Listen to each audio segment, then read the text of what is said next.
പൗലോസിന്റെ സാക്ഷ്യം, എന്റെ ഉടയവനും. ആടി ഉലഞ്ഞുകൊണ്ടിരിക്കുന്ന കപ്പലിൽ നിന്നുകൊണ്ട് പൗലോസ് മുറുകെ പിടിച്ചുകൊണ്ട് ഇങ്ങനെ വിളിച്ചു പറയുക. അപ്പോഴും ആടുന്നുണ്ട്, അപ്പോഴും ഉലഞ്ഞുകൊണ്ടിരിക്കുക. സ്വതന്ത്രം ആ കപ്പലിന്റെ വലിച്ചു മുറുക്കി വെച്ച് ഇരട്ടിയിരിക്കുന്ന ആ കയലിൽ ഒരു പക്ഷേ ഇങ്ങനെ തൂങ്ങി പിടിച്ചുകൊണ്ട് പൗലോസ് നിന്നുകൊണ്ട് ആടുക. എല്ലാവരും ആടിക്കൊണ്ടിരിക്കുക. ചിലർക്ക് തെറിച്ച് താഴെ വീഴുന്നതാണ്. അവിടെ നിന്നുകൊണ്ട് അദ്ദേഹം ഇങ്ങനെ പറഞ്ഞു, ഞാൻ ഒരു ദർശനം കണ്ടു. നിന്റെ ദർശനം എന്താ? നിന്റെ ദർശനം നീ ചാകാൻ തുടങ്ങുമ്പോഴാ ദർശനം അല്ലേ? നീ ചാകാൻ തുടങ്ങുമ്പോഴാ ദർശനം അല്ലേ? ഇനിയെങ്കിലും നിന്റെ പ്രാർത്ഥന നിർത്തി വയ്ക്കാമോ? പൗലോസ് പറയുന്നില്ല, അതൊരു ഭയങ്കര ദർശനമാണ്, അതൊരു വിടുതലിന്റെ വാക്കാണ്. എന്നെ മാത്രമല്ല നിന്നെ വിടുവിക്കുന്നതാ. ഇവിടെ ആടിക്കൊണ്ടിരിക്കുന്ന എല്ലാവരും വിടുവിക്കുന്നതാ. ഒരു ശബ്ദം എനിക്കുണ്ടായി. കഴിഞ്ഞ രാത്രിയിൽ നിന്ന് എല്ലാവരും സ്തോത്രം തീർന്നു എന്ന് പറഞ്ഞുകൊണ്ടിരിക്കുമ്പോൾ ഞാനൊരു പ്രത്യേക ശബ്ദം കേട്ടു. വായിക്കാം ശബ്ദം. എന്റെ അടുക്കൽ ദൈവത്തിന്റെ ദൂതൻ വന്നു. ഒരു സ്തോത്രം പറയാമോ? പൗലോസിനെ സഹായിക്കാൻ ഒരു ലൈഫ് ബോട്ടാണ് അയച്ചു കൊടുത്തത്.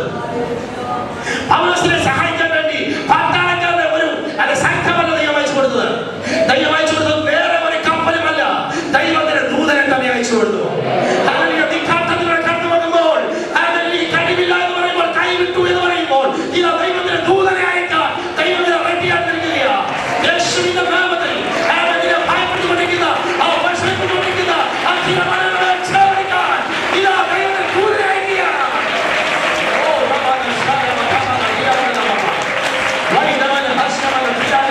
ദൈവ സഭയ്ക്ക് വേണ്ടി ദൈവ ദൂതനാകട്ടെ.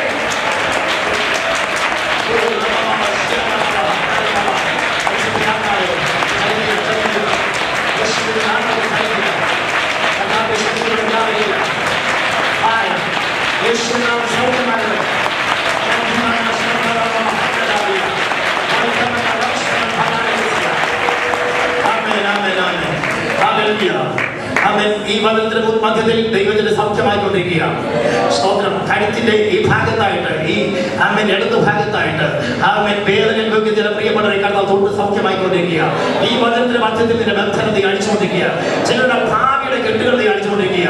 സ്വന്തം കാര്യം കഴിഞ്ഞ നാളുകളായി നീ ആടി ഉലഞ്ഞുകൊണ്ടിരിക്കുകയായിരുന്നു. എന്റെ ദൈവം എനിക്ക് വേണ്ടി എന്ത് ചെയ്യും എന്ന് ചിന്തിച്ച് ഒരു എത്തും പിടിയില്ലായിരുന്നു. ആലോചനയിൽ പോലും ചലനങ്ങൾ വന്നിരിക്കുന്ന അനുഭവങ്ങൾ കൊണ്ടായിരുന്നു. പ്രാർത്ഥിച്ചാൽ പോലും വ്യക്തമായ നൈതിയോഗം വരെ കിട്ടത്തില്ലായിരുന്നു. എന്നാൽ ഇന്ന് ഭയങ്കര വചനത്തിന് വേണ്ടി വരികയാണ്. ഞാൻ സേവിച്ചു നിൽക്കുന്ന ദൈവം അവന്റെ ഉടമസ്ഥനമായ ദൈവത്തിന്റെ സഹായിക്കാൻ അവന്റെ കാര്യങ്ങളെ ചലിക്കുക.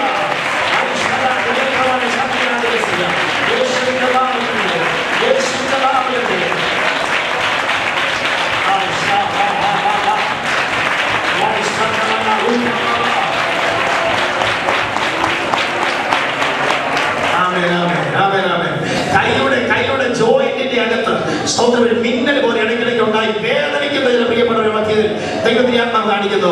സ്തോത്രം. നീ പലപ്പോഴും ചിന്തിക്കുന്നുണ്ട്, ഒരു ഭാഗം തളർന്നു പോകുമോ, അവന്റെ കൈക്ക് സ്വാധീനം നഷ്ടപ്പെടുമോ എന്ന് കഥ പറയുന്നു. ഇല്ല, നിന്നെ സൗഖ്യമാക്കുവാൻ അവന്റെ കൂടെ ഉണ്ട്.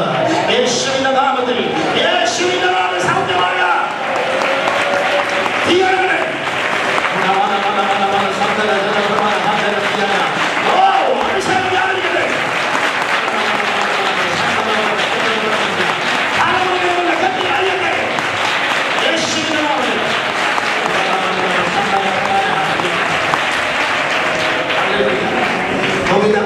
ഒരു വെളിച്ചമില്ലാത്ത സമയത്ത്, ഒരു ഡയറക്ഷനും ആർക്കും പറയാൻ പറ്റാത്തപ്പോൾ ദൈവദാസന്റെ അടുക്കൽ ദൈവത്തിന്റെ ദൂതൻ വന്നിട്ട് പറയുക, നീ സൗഖ്യമാകുക, നീ വിടുവിക്കപ്പെടുക മാത്രമല്ല, നിന്നോട് കൂടെ ഉള്ളവരെല്ലാം ദൈവം നിനക്ക് തന്നിരിക്കുക. ചില മണിക്കൂറുകൾക്ക് മുമ്പ് ഈ ദൂത് പറഞ്ഞാൽ കളിയാക്കും പൗലോസിനെ. സ്തോത്രം. ഭ്രാന്തുണ്ടെന്ന് പറഞ്ഞിട്ടായി കപ്പലിലോട്ട് കയറ്റിയത്.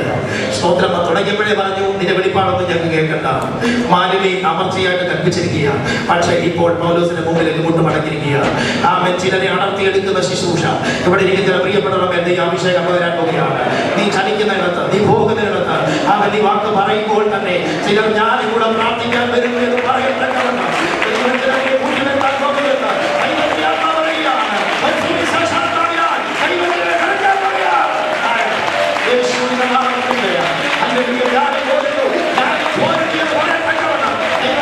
സംസാരിക്കാൻ പോവുകയാണ്.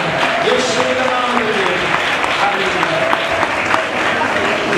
പ്രതികൂലമാകുമ്പോൾ ഇത്രാം തീയതി ഇത്ര മണിക്ക് ചത്തുപോകുന്നല്ല ദൈവം പറഞ്ഞത്.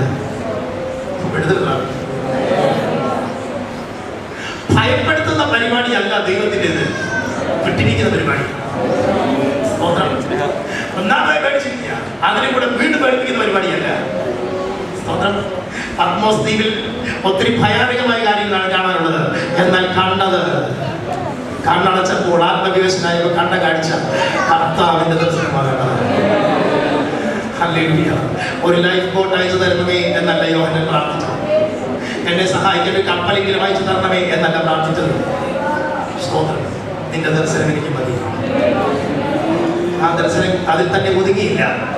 അതവന്റെ ഹൃദയത്തിൽ കൊടുത്തവൻ അത് പേപ്പറിൽ തുകച്ചുരുളിലേക്ക് മാറ്റി എഴുതാനുള്ള അവസരം കൂടെ ദൈവം കൊടുത്തു. അവൻ ദ്വീപിൽ നീ നഷ്ടപ്പെട്ടുകൊണ്ടിരിക്കുന്നു, ഐലൻഡിൽ പെട്ടിരിക്കുന്നത് പോലെ 4 വശത്തും സമുദ്രമാണ്. പക്ഷേ നിന്റെ ഹൃദയത്തിനകത്തുള്ള ദൈവിക ദൂതുകൾ പേപ്പറിൽ അച്ചടിക്കത്തു. നിങ്ങൾ ഞാൻ പറയുന്നു, ചിലരുടെ അനുഭവങ്ങൾ അച്ചടിച്ച് പ്രിന്റ് ചെയ്ത് പുറത്തു വരത്തക്കവണ്ണം, ചില അനുഭവ സാക്ഷ്യങ്ങൾ പറയത്തക്കവണ്ണം, ചില ട്രാക്റ്റുകൾ നിന്നെ കൊണ്ട് എഴുതിക്കത്തക്കവണ്ണം നിന്നെ ഈ ദ്വീപിനകത്ത് പുറത്തു കൊണ്ടുവരാൻ പോവുകയാണ്. ഇപ്പോൾ കണ്ടുപോകുന്നതായ മേഖലയിൽ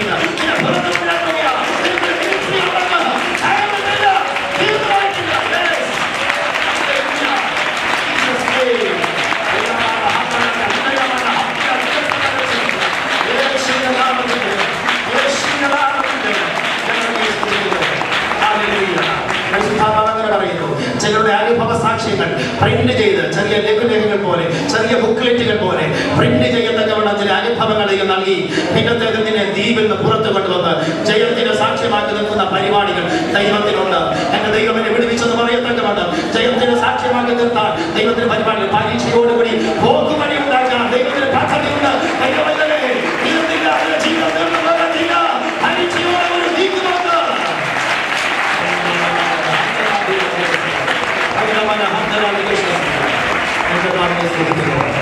മുപ്പത്തിനാലാമത്തെ വാക്യത്തിലും നാം കാണുന്നത് ദൈവം വരെ വീണ്ടും ധൈര്യപ്പെടുത്തുകയാണ്. അതുകൊണ്ട് പൗലോസ് ബാക്കിയുള്ളവരെ ധൈര്യപ്പെടുത്തുന്നു. നാം ഇവിടെ ആയിരിക്കുന്നത് ധൈര്യം കെട്ടവർക്ക് ധൈര്യം കൊടുക്കാനാണ്.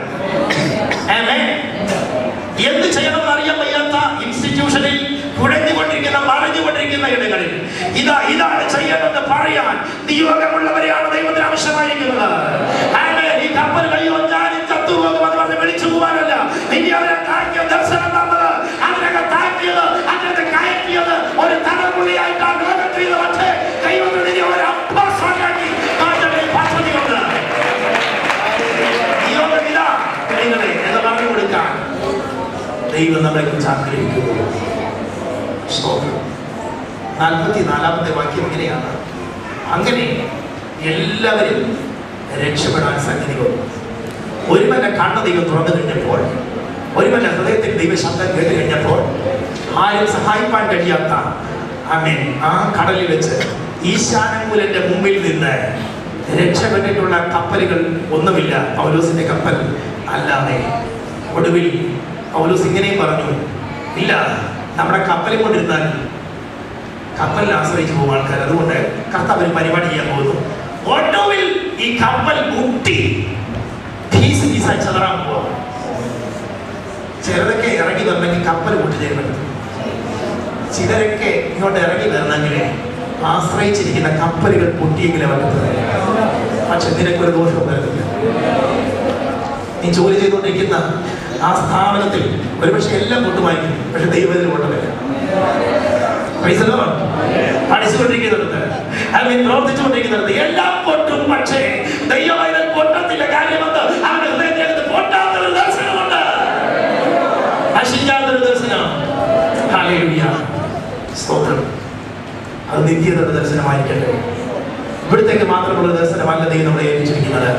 ഞാൻ മരിച്ചാലും വീണ്ടും ജീവിക്കുമെന്ന് കർത്താവ് പറഞ്ഞു. അവൻ വിശ്വസിച്ചവരും ജീവിക്കും. Praise God. ഹല്ലേലൂയ. 28-ാം അധ്യായത്തിൽ നാം വായിക്കുന്നത് എങ്ങനെയാണ്: രക്ഷപ്പെട്ട ശേഷം ദ്വീപിന്റെ പേർ മെലീത്ത എന്ന് ഞങ്ങൾ ഗ്രഹിച്ചു. അമ്മയെ പോലെ സ്നേഹമുള്ളത് എന്ന അർത്ഥം വരുന്ന മെലീത്ത, അതിലേക്ക് അവർ ഓടിയെത്തി. അതിൽ ഇടഞ്ഞു കയറി, നീന്തി കയറി, കപ്പലിന്റെ തുണ്ടുകൾ പിടിച്ചു കയറി പരീക്ഷയോടുകൂടി പോക്ക് വഴിയുണ്ടായി. ചെന്ന് കയറിയപ്പോൾ നിർഭരന്മാരാ ബാർബേറിയൻസ് അൺസിവിലൈസ്ഡ് പീപ്പിൾ. പക്ഷേ അവർ പിടിച്ച് കൊന്നു തിന്നുന്നതിന് പകരം അവർക്ക് അസാധാരണതയെ കാണിച്ചു. സ്വന്തം പ്രിയപ്പെട്ടവർ പൗലോസിനെ കൊല്ലണമെന്ന് പറഞ്ഞ് ശപഥം ചെയ്തപ്പോൾ ദൈവമനെ പൊക്കിയെടുത്തുകൊണ്ട് പോയ അന്യജാതിക്കാരുടെ മധ്യത്തിൽ പൗലോസിനെ ആദരിക്കുന്നത് നമുക്ക് കാണുവാൻ കഴിയും. നമ്മുടെ ഹൃദയത്തിനകത്ത് ദൈവം തന്നിരിക്കുന്ന ഈ സുവിശേഷത്തിന്റെ ദൂത് നാം വ്യക്തിപരമായി പറഞ്ഞാൽ, മറ്റുള്ളവരോട് അറിയിച്ചാൽ, കർത്താവിന്റെ വായായി ഭൂതമായിരിക്കാൻ തീരുമാനിച്ചാൽ ദൈവം നമ്മളെ ആദരിക്കുന്ന ദൈവം അത്രേ. അവൻ അറിയാത്ത ഇടങ്ങളിലേക്ക് ദൈവം ചിലരെ ചാദിപ്പിക്കാൻ പോയി. ഒരു നിമിഷം നമ്മളേക്ക് നമുക്ക് പ്രാർത്ഥിക്കാം. പരീക്ഷയോടുകൂടി പോക്ക് വഴി ഉണ്ടാക്കുമെന്ന് പരിശുദ്ധാത്മ പറയുന്നത് അതൊരു വെറും വഴിയല്ല. അത് മാത്രമല്ല, സ്തോത്രം, അനേകർക്ക് വേണ്ടി ആശ്വാസത്തിന്റെ ഒരു വഴിയായി ദൈവം നമ്മെ തീർക്കാൻ പോവുകയാണ്. ഹല്ലേലൂയ. ഒരു മിഷണറി ദൗത്യമായി ദൈവം ചിലരെ അടർത്തിയെടുക്കാൻ പോവുകയാണ്. ദൈവം ചിലരെ അയക്കാൻ പോവുകയാണ്. അധികം താമസിക്കുന്നതിന് മുമ്പേ സുവിശേഷ വേദിയിലേക്ക് ദൈവം ചിലരെ വലിച്ചെടുക്കാൻ പോവുകയാണ്. അവൻ എന്തിനു വേണ്ടി?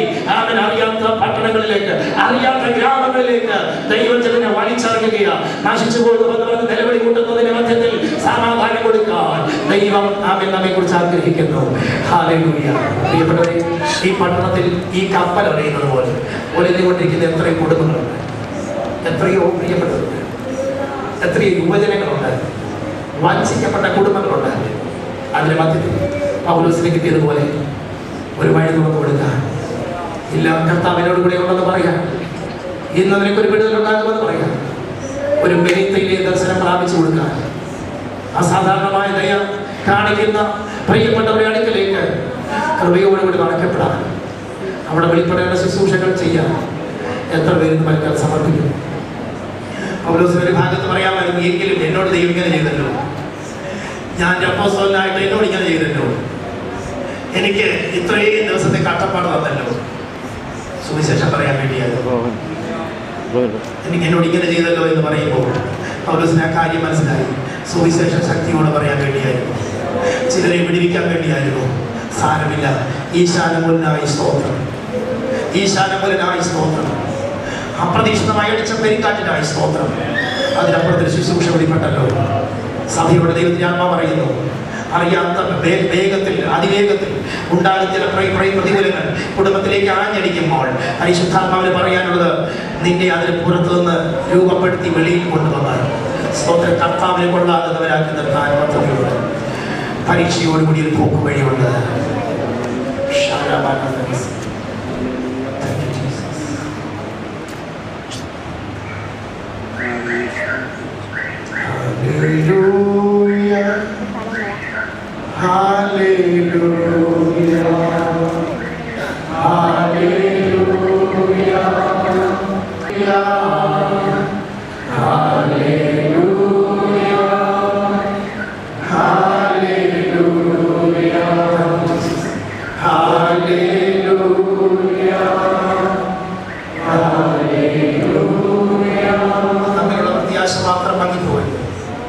മറ്റുള്ളവർ നമ്മയാണ് നോക്കുന്നത്, എന്ത് ചെയ്യുന്നറിയാൻ അവർ ശ്രദ്ധിക്കുന്നത്.